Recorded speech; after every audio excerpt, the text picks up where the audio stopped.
Welcome. Thank you for joining us. I'm Amy. I'm the Minister of Religious Education of First Parish in Concord. Hello, everyone. I'm Dawn. I'm the Assistant Director of Religious Education, and it's really good to be here with you for family exploration at home. Our theme is learning to let go, and we would like to share with you some spiritual teachings and practices that can help us let go of tension, hurt, and worry. I'm excited that today we have a song from our very own children's choir as part of the service. It's going to be good to hear those voices, and they're singing, "We all need a little more kindness in this world." Yes, our First Parish community helps us to bring more kindness, love, and friendship in this world, and that's why I'm so grateful to be here with all of you. One of the rituals we share together as Unitarian Universalists is lighting a chalice. You're welcome to find a chalice or a candle in your home and find an adult to help you do this safely. We have some First Parish friends who are lighting our chalice today. We are Unitarian Universalists with minds that think, hearts that love, and hands that are ready to serve. Thank you, First Parish friends, for lighting our chalice. If we were together after we light our chalice, there was something that would come next. Did any of you remember? Sharing of joys and concerns. That's right, sharing of joys and concerns. And at First Parish in Concord, our RE classes have a basket of stones that we pass around.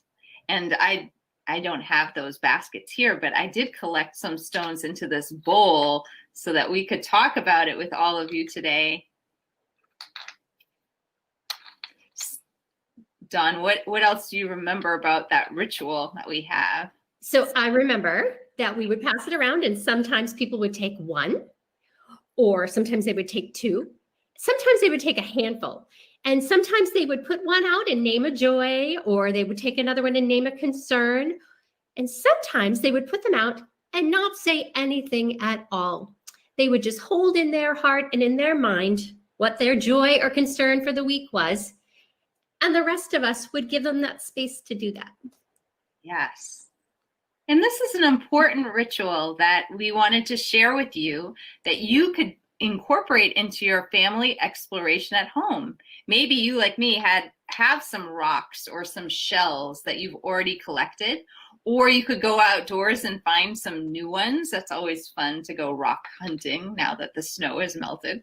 Or you could use acorns or gems or something else. I think that there's something nice about setting aside a special time and having some objects, some touchstones to hold onto, and to think for a moment to yourself, what is it that's on my mind and in my heart right now? Either that I want to share with my family, or just to pause for yourself and to reflect on what's going on in your life. And then you can have a chance to share with each other what's going on.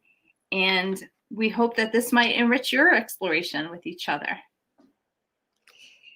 So check the family resource this week. We have information in the family resource about how to share joys and concerns at home. Do you know the story of the monkey trap? When I hear the word trap, the first thing that comes into my mind is a mouse trap. And I think that's because they're featured so much in movies and in cartoons. Humans put a little bit of cheese on the trap, and the mouse comes along to eat it, and then it springs shut on the mouse. Well, the monkey trap is a teaching story from India. Hindus and Buddhists, like Unitarian Universalists, honor all beings. So no animals were harmed in this story. Monkeys are pesky creatures, and they can eat people's crops.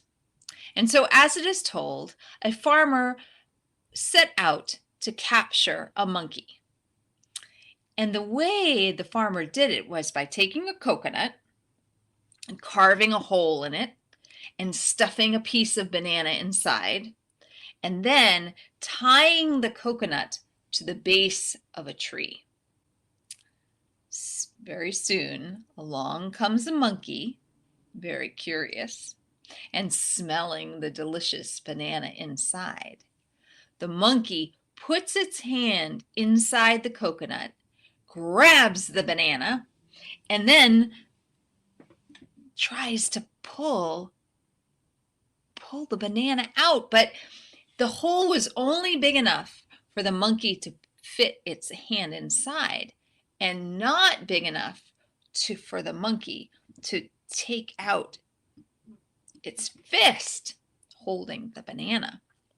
And so it is caught in a trap. What do you think of that? Of course, if you think about it, it is pretty foolish for that monkey to be caught in a trap that way, because all it needs to do is let go of the banana and then it could easily escape. But the reason why this is a teaching story is because there are some ways in which we are like that foolish monkey. We can become trapped, not physically, but just by our own ideas and beliefs. We can be held captive. Sometimes we can hold on to our feelings of hurt or tension or worry in a way that traps us. For example, sometimes people can say things, either intentionally or unintentionally, that hurt our feelings. And we can hold on to those words. We can even start to believe them about ourselves, and they can make us feel really bad about ourselves or feel angry at that other person. The monkey trap reminds us that we don't need to hold on to those words.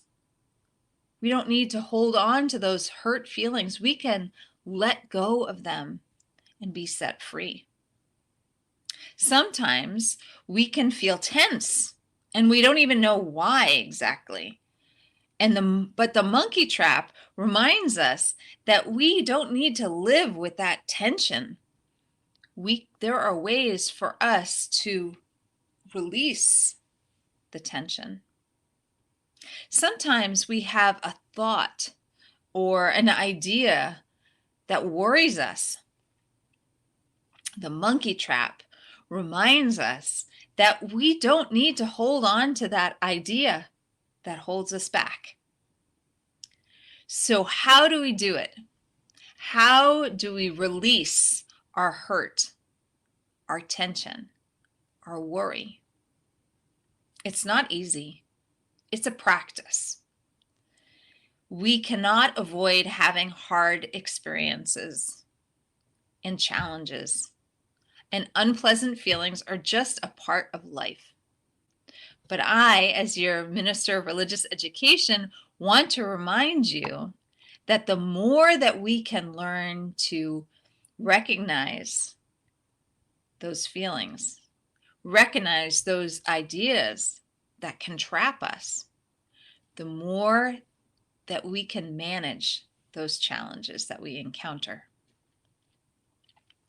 So the first step is to notice and to name when you are in a monkey trap. Take time to notice when you're feeling tense or when you've been hurt or when you're worried about something.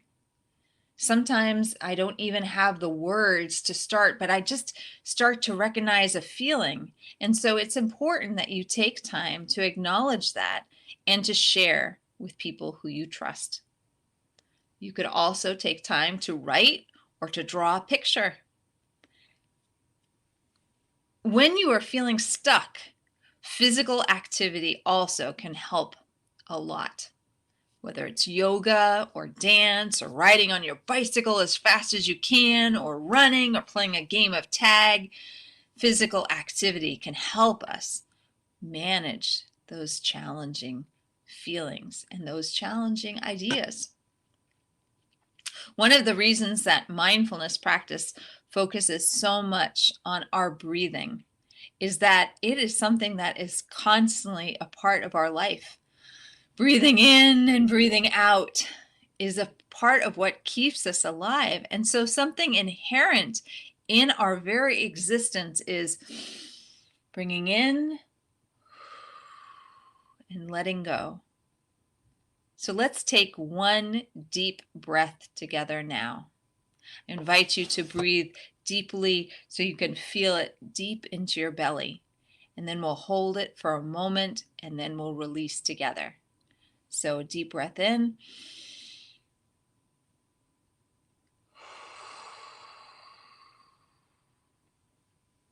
And out. Dawn has more ideas to share with us about learning to let go. Well, that leads me to this. Oh, hold on a minute. This is Play-Doh. Might not be the kind of Play-Doh you're used to seeing. I made this at home. It's homemade Play-Doh, and I didn't put any color in it. Our family resource this week has a recipe, so you can make this at home. You can add color, and you can even add a scent, so it makes it something you really enjoy working with. I want to show you 3 things that you can do with Play-Doh to help you manage and release your feelings. The first thing you can do, sometimes when you feel out of control, Play-Doh can help you calm your mind by giving you something to focus on. You can notice how it smells or how it looks. You can close your eyes and notice how it feels in your hand. Is it warm? Is it cold? Is it dry? Is it damp? You can just notice. This brings your awareness to the present moment and helps to slow down and calm down your body. 2, the second thing you can do with Play-Doh is fidget. Sometimes you might not know exactly what you're feeling. You just know you have restless energy in your body. You're having maybe trouble sitting still, or maybe you're just tapping your feet or clicking a pen. Maybe you just need to let some of that restless energy out. So Play-Doh can give you something to fidget with. It can help keep your hands busy so your mind can relax. You can just fidget while you're thinking about what's going on, or while you're watching something or doing something else. The third thing you can do with Play-Doh is smash out anger. The last thing I want to share with you is how Play-Doh can help you release anger, let go of anger and big feelings. When you're feeling angry or stressed or anxious, you can let those feelings out by smashing or kneading Play-Doh. If you've ever made bread, you know what it's like to knead. So you can just give it some rough stuff here. It can take it. You can just keep going and keep going and keep going until you get some of that energy out and you feel better. So sometimes what I like to do with Play-Doh, if there's something that's bothering me, I can make it out of Play-Doh and I can smash it. Is there something that makes you angry or frustrated? Something that you just need to get out? Lately, I have been thinking a lot about coronavirus. Maybe we all have been thinking about it a little bit. So I made this coronavirus out of Play-Doh. Anybody want to help me smash it? Ready? 1, 2, 3.